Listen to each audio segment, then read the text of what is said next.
Day one, already trying to shred the foundational documents of American society and try to end birthright citizenship. We don't have to listen to him.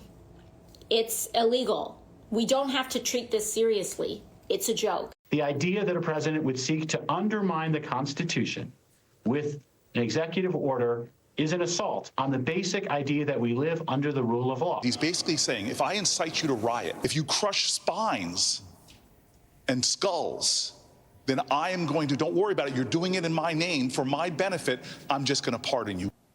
A little bit of hyperbole there, I hope. Joining us to review the first week of Donald Trump's second term is the former Speaker of the House, Kevin McCarthy. Welcome, Mr. Speaker. Happy birthday, by the way. Let's start with the trips to North Carolina and California. Helene left a path of destruction. Trump came and he gave folks hope and he promised help. Your part of the world has been devastated as well, but you and Trump warned Gavin Newsom years ago that this could happen again.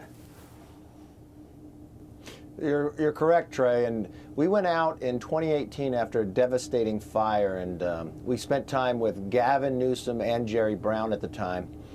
85 people had died in the Paradise Fire. And then we flew down to Malibu to another. And I was in the room when President Trump would sit there and tell you, you're going to have a fire, you're going to have wind, but if you don't have the fuel for the fire to continue, it will not be as dangerous.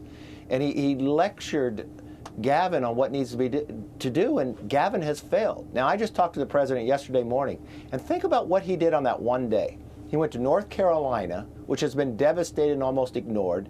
Then he flew clear across the country to California, toured throughout. He sat with those who had their house burned down. He's fighting for them so they could get in and see what's left. But also, we had a long conversation yesterday morning how to rebuild. He's going to take some actions next week because in California, it could take us 5 to 7 years to rebuild this. He does not want to see these poor people go through that. He wants to make sure they can rebuild quickly and waive whatever they need so they can get their families back together, because it's more than just homes. You had schools burned down. You had fire stations burned down. It looks like a war zone. All right, let's switch over to Congress, to your old job. March 14th is an important day.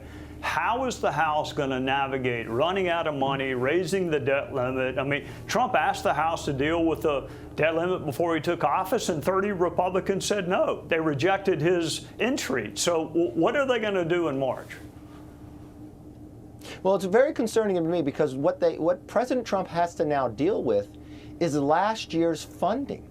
This is all things that under Biden. So he's got to do the funding now, and he wants to get on with his agenda, and he needs to deal with the debt ceiling. So for the American public, what they have to understand, this is like President Trump is taking over a business that has been failing. He needs capital to make sure it can get going, and he's got Doge going to have savings. He's got a tax bill going up. He needs to get this off the table to make sure the funding bills from last year are done, get that debt ceiling waived going forward, and then he's got to take care of the disasters at the same time. California is going to be expensive, but he wants to make sure California gets the resources. We talked about this, but we want to make sure it's going to the people who need it. He's got to get all that done by March so he can make sure it doesn't slow his agenda. At the same time, he's got to get his cabinet confirmed over in the Senate, which Senator Thune is doing a very good job. He's holding them in and holding their feet to the fire and getting a new person each and every day almost. All right, Mr. Speaker, I think tomorrow President Trump is going to get a taste of what your old job was like. He's going to go speak to the House Republican Conference. What should he tell them? Because they have a narrow margin. No one in the world knows better than you do what it's like to deal with that body with a narrow margin and all of the Instagram stars that currently serve in the House. What should his message be? Because he's only got 2 years and a narrow majority. What should he tell them? They have to stick together. They got to stop looking at themselves individually and what they personally get. They've got to get the job done together because they really have 2 years to make this all happen. And Since President Trump has been sworn in, the majority has even gotten smaller because Michael Waltz has gone in as National Security Advisor. Those 2 seats in Florida won't get filled to April 1st. So there is no room for error. There's no room for people to pout. There's no room for fighting.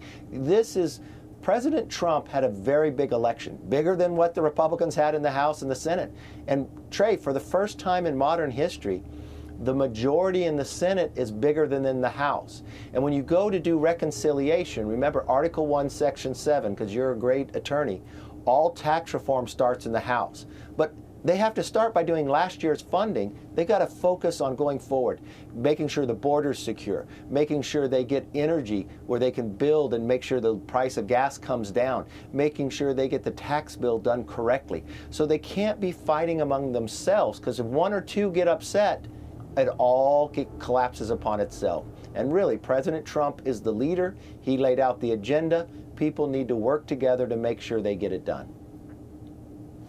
He's also going to be talking to a group of people some of whom are running for higher office, and some of whom have very short memories. You helped some of them. They didn't remember it. He helped them get elected. They won't remember him either. So I hope he gets their attention when he talks to them. By the way, you look fantastic for 90. Happy birthday again, and I hope I see you soon. Well, thank you, Trey, and I will always be your younger friend. Hey, Sean Hannity here. Hey, click here to subscribe to Fox News YouTube page and catch our hottest interviews and most compelling analysis. You will not get it anywhere else.